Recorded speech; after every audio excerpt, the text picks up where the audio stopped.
After just 3 short days of F1 testing in Bahrain, we've seen where the teams are at, or at least what they've wanted to show us so far. As I did towards the end of last season, I'm going to look at 5 things we learned from the 2021 testing week. Let's have a look. My name's Andy, and this is Behind the Drive. This year I'm going to run these videos in a slightly different way compared to last season. I'll take a look at 5 key talking points from each race of the season, and also introduce a traffic light system to show what my thoughts are on each of these topics. Number 1. McLaren. The first talking point that I'm going to address is the McLaren car. The McLaren team perhaps arguably had the biggest change this season as they switched from the Renault to the Mercedes power unit.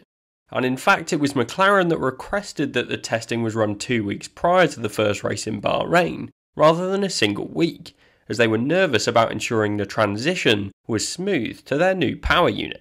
And McLaren have had a great test. None of their worries seem to have come to fruition as the team hit the ground running. Both Norris and Ricciardo have had a good 3 days of running. Their car seems to be both reliable and fast, so they're clearly well set for the 2021 season, which is why they have a green box for me. Then you have their diffuser concept, which has been quite the talking point in the F1 paddock, as they've perhaps found an opportunity within the regulations to generate additional downforce from that area of the car. They have diffuser strakes that are attached to the centre of the floor, which is allowing them to be longer than the other teams. This whole conversation reminds me of the 2009 season, where the Brawn team's double diffuser concept gave the team an advantage that won them the championship that year. Now nobody's expecting McLaren's new diffuser to take them to championship glory, but their diffuser has been a big talking point. And most technical analysis in the media says that it's completely legal and within the rules. Plus, is a challenging part to copy, given the diffuser is the last aerodynamic part that the airflow is directed to. A change to the diffuser concept could mean that a team needs to change their whole aerodynamic package. But it does appear that the McLaren team have found an advantage in this space, so the whole team looks on the up this year, and they'll be wanting to compete again for that 3rd spot in the championship, if not higher up the order in 2021. Number 2. Williams. The next point I want to address is with Williams. Now I'm going to give the team an amber box for this week's testing, and there are a couple of points that make it so. Let's start with the good points, and that is that the team haven't had too many issues, and they've got a lot of laps on the board. There have been times during race runs where they've even been competing with the likes of the AlphaTauri cars. Now you can't read into test times too much. The situation I mentioned was between Latifi and Gasly on day 2 of the test. And who knows, Latifi could have been towards the end of his race simulation and therefore on light fuel, and Gasly could have been on heavier fuel nearing the start of his race. But there does seem to be optimism within the team right now, and they've definitely come a long way from their testing debacle back in 2019, where they missed a whole day's running. If they manage to take a step closer to the midfield once again this year, then they'll have had a very good off-season. But then you have the other side of the coin, and that's that the team's test driver, Roy Nissany, got a full day's testing on day 1 of the test. Now of course Nissany drove on the first day of the test, where the team will have been focusing on validating the data that they'll have collated prior to the test to ensure that what they'd expected matched the reality. But to give Nissany a full day's testing shows just how cash-strapped this team are. I'm sure Nissany will have paid a significant amount of money to get that much running in the car, and whilst there may be additional benefits later through this season as Nissany will have had a real-life benchmark of the team's car, he's taken away from the running of the team's actual 2021 drivers. As a result, both Latifi and Russell have been restricted to only having a single day's running, which is the lowest of any of the other drivers on the grid. The 2021 cars are indeed evolutions on last year, but they do have significantly less downforce as a result of the reduced floor space, so it may take a while for the teams and drivers to become familiar with it. But both Russell and Latifi have lost out on valuable track time this year. Whether it has a noticeable impact remains to be seen, and of course the team will know what they're doing, but it feels as though there's been a significant cost associated with this decision. So overall, it's an amber box for me. Number 3. The new floor regs. Next up is a green box for the new floor regulations. It's a subtle change for 2021 as the floor has been reduced in size at the rear end. Now the reason it gets a green box for me is because although it's of course a subtle change, it could indeed make a big difference going into this season.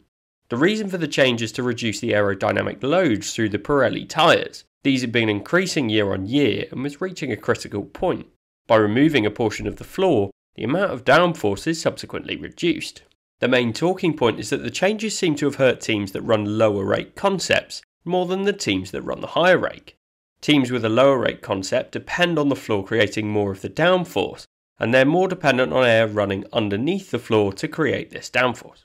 However, the teams that run a higher rake concept can use the floor as more of a wing to produce the downforce instead. It's a subtle difference, but it could mean that some teams lose out more than others.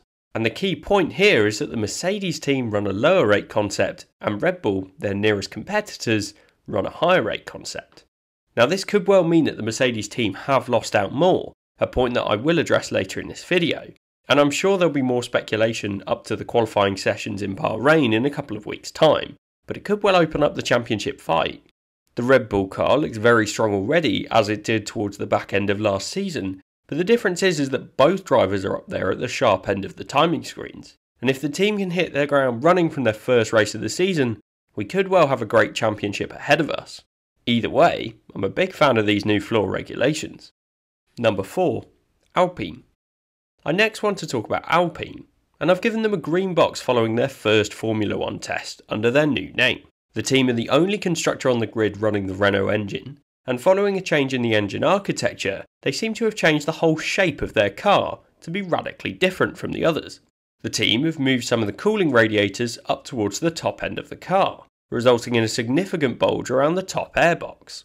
The downsides of this are quite clear. The centre of gravity is much higher in the car as heavy cooling parts sit behind the driver's head, but the advantage of this sits where the traditional cooling parts are, which is in the side pods.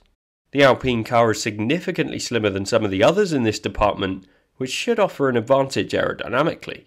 This year has been an opportunity for the team to do something different, with a new name, a new team management structure and a new driver lineup, so making the change to their engine is a good move. The risks are there with a new architecture, as the reliability could be hit, but so far the Alpine team don't seem to have any problems. After day 2 of the test, they'd even done the most running of any team on the grid, so it's a green box for the new Alpine setup for me. Number 5. Mercedes.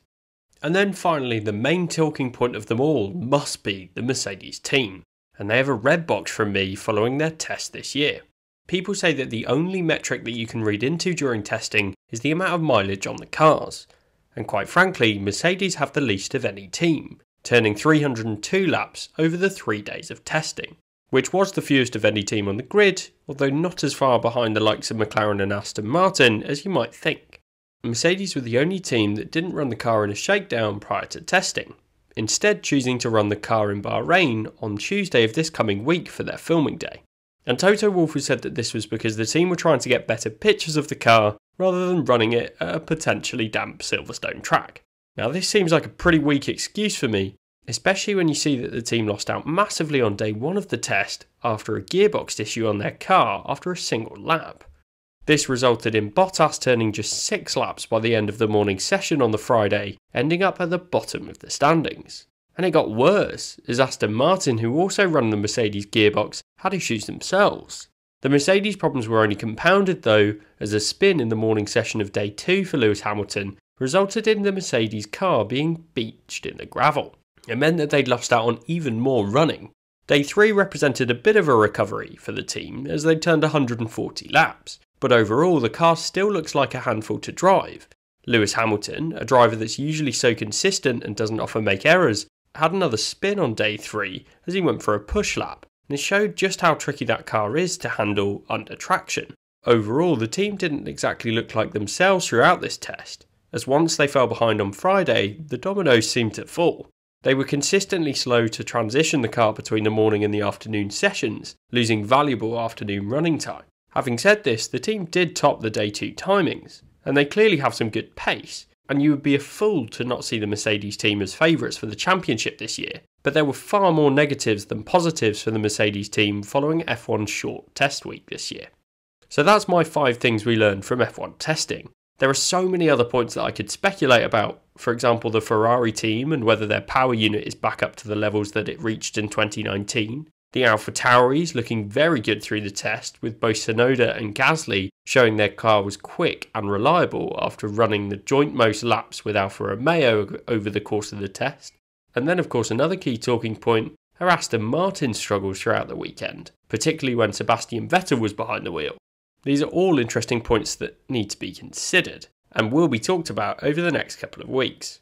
But overall, those are my top 5 things that we learned from the 2021 testing sessions. What are your thoughts? And what did you learn from the 2021 testing sessions? Let me know in the comments, and if you enjoyed this video then please do leave it a like and subscribe for more F1 content just like this throughout the 2021 season.